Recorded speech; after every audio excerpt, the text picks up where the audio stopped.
Hey everybody, welcome. My name's Jim Kukrow from Author Marketing Club, and I'm doing a special little speaker preview of Author Marketing Live, which is coming up in 8 days. I can't believe it's that close. I have on the Hangout today Julia Kline. How are you, Julia? Hey, Jim, I'm doing great. How are you?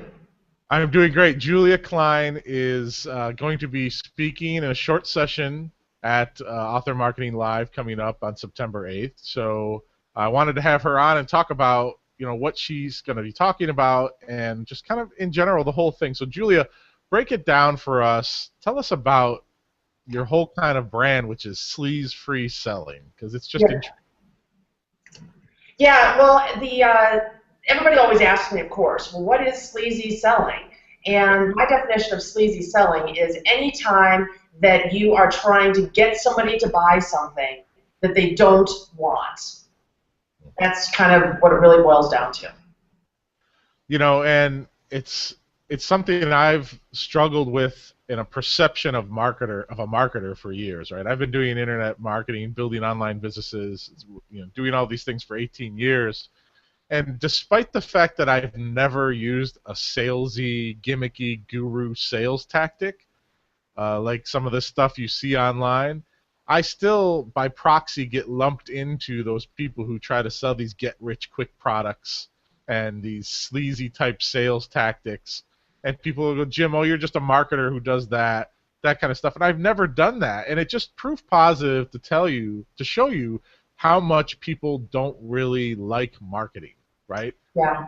And I've always defined marketing as not trying to sell something to people that they don't need. You're trying to educate somebody on a product or service that they might actually help improve their lives or entertain them or whatever. Right. And other people view it as just bombing the heck out of somebody as many times as you can in order to get a sale no matter what. And Right. and, I keep talking. I'm going to let you talk, but specifically, authors struggle with this big time, right? Because authors a lot of them are very humble people. They wrote a book about romance, vampires, whatever it is, and they always say, I hate the marketing. I don't want to do the marketing, or I don't want to ask for the sale because it seems sleazy. And you've got tips and advice that help people with that, right? Yeah.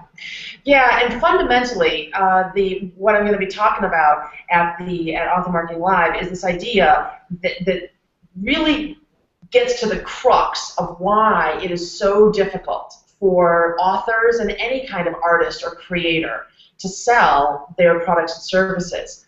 And it's because of the fact that authors are creators, and the thing which they are creating, or the thing which they are selling, is their creation. Yeah. They're And big. the process, it's their baby, right? And it's so on the surface we might think, well, sure, you're tied up in it, a lot of emotion in your baby, yes, but that's only just the surface level of it. When we go deeper, what we understand is that the process of creation is one in which the thing which is created is intrinsically valuable just because of the very nature of the fact that it has been created. It's valuable in the eyes of its creator. It has value. And selling is almost the polar opposite. It's like we sell only because something does not have any apparent intrinsic value. That's why it has to be sold. That's why we have to do the upsell, downsell, special offer, discount, bundle package, deadline, get it now, all that stuff, because the implication is you don't really want this crap because there's nothing in it. And so it seems as if the process of selling is almost the exact opposite of the process of creation. And what I feel is that what we need is a new paradigm of how to get our creations out into the world. And this new paradigm is what I call sleaze-free selling. And it's a process in which the thing which has been created doesn't need to be sold so much as its intrinsic value simply needs to be awakened.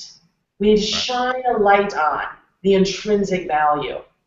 And it's a significant difference in your mindset and in your approach the actual actions that you take end up looking very similar.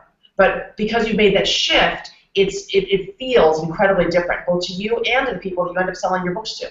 Yeah, and that's really going to be important for authors to understand. Again, most people who write books about whatever topic they wrote about never did a lick of marketing in their lives. And all they know is that they hate marketing and Right? marketing is sleazy, right?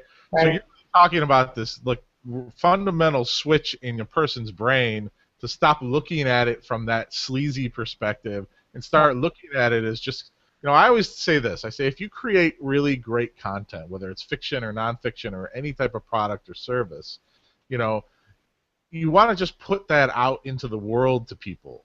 Sure, there are psychological triggers of commerce that work: free shipping, discounts, bundles, things like that. And those things work, and those aren't sleazy, they're just tactics, right?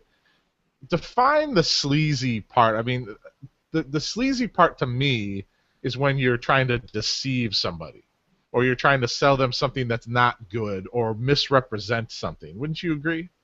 I would not. I would certainly, that is sleazy. And there is a lot more that falls under the umbrella of sleazy salesmanship. And this is where a lot of business owners get tripped up because the fact that, let's say, offering a price discount, that can be a sleazy practice. Or doing a bundled offer can be a sleazy practice. Sending a sequence of 5 emails can be a sleazy practice. And all of those can be non-sleazy practices. The key, as I said when we started this interview, to being non-sleazy is to be selling something to somebody who wants it or who doesn't yet know that they want it, but they definitely need it. Yeah. So the key to being non-sleazy in your salesmanship is being able to understand 2 fundamental things. Number one, what is it that I am offering? What is the value? What is the intrinsic nature of what it is that I'm selling, which is very difficult, and that's something else we need to talk about with why creators have a difficult time selling their stuff. But then the second thing that you have to understand is who needs that?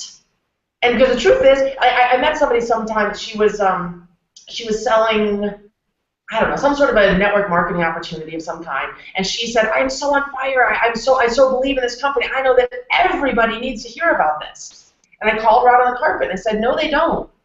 There's not anything other than like clean water and fresh air that every person needs. Nothing.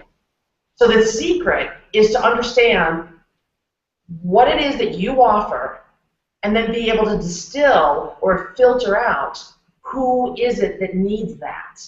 Yeah, it's hard. Once you've discovered that, now I say close them hard once you've got that. If I know that what I have to offer is a solution to a really big problem that this person has, I'm going to take every marketing tool in my arsenal to get this person to agree and to believe in themselves and to take that step to saying yes to what I have to offer.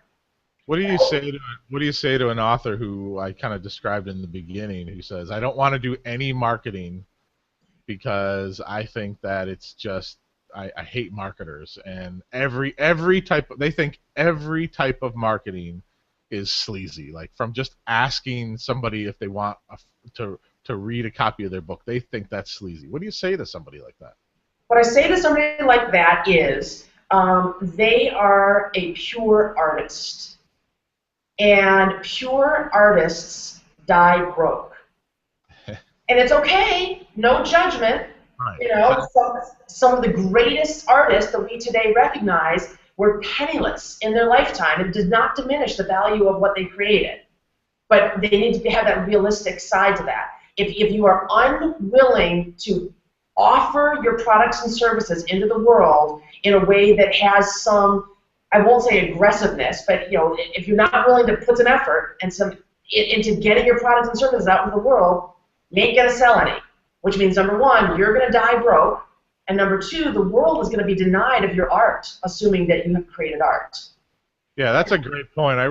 That's how I kind of usually approach that question or that answer to artists as well. There is this artist dilemma for a lot of people who write books. and they say, I wrote this book because it's these stories I really needed to tell, and they quickly do realize that they're going to need to do some amount of marketing, even at the very core level, if they ever want people to actually read their books. So this is a really interesting topic. Again, Julia will be speaking during a quick lunch session at Author Marketing Live, and she's going to have kind of this laid out for us in a shorter format where she's going to be able to give you, the author, that little kick in the butt. I'm hoping that is going to convince you that this absolutely has to be done, and you're going to have to succumb to this mindset if you're ever going to want to have a chance at being successful as an author. So, Julia, you have any final tips? Like, where can people go grab a copy of your book or check out your website? Sure. The website, it's been on screen, I think, during this interview. The website is intuitivebusinesswoman.com, and you can buy my book on Amazon. It's available on Kindle and in paperback. Also in audio, but I don't know that that's one of my own personal. I've done the whole audio, but I don't know that it's actually available for sale. But What's the name of the book? the name of the book is The Entrepreneur's Guide to Sleaze-Free Selling. And did you get a publisher or did you self-publish? That has been self-published. Okay, self-published. Okay, and is this your first book or do you have other books? It's my first published book on Amazon. I've been an information marketer for a long time, so I've published or created lots of courses. So if I were to turn them into a book, they could be books, but I've never done the actual process of publishing a book before now.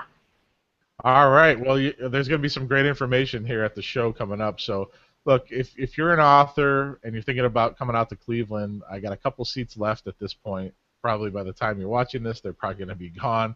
But if you want to come out and learn from people like Julia, I think it's going to be a very valuable session. So, Julia, thank you very much for agreeing to come out, and I can't wait to see you in Cleveland. You're welcome. Thanks, Jim. I can't wait to be in Cleveland in a week. That'll be great. Everyone go out to intuitivebusinesswoman.com and check out her book, The Entrepreneur's Guide to Sleaze-Free Selling. And who knows, maybe that'll be the little kick you need to finally break that little log jam out of your head of worrying about the marketing of your authorship so much. Because once you do that, then you can kind of free yourself and figure out ways you can actually be successful. So, all right, everybody, thanks very much, and we'll see you all in Cleveland. Have a good day, Julia. Bye-bye. Bye.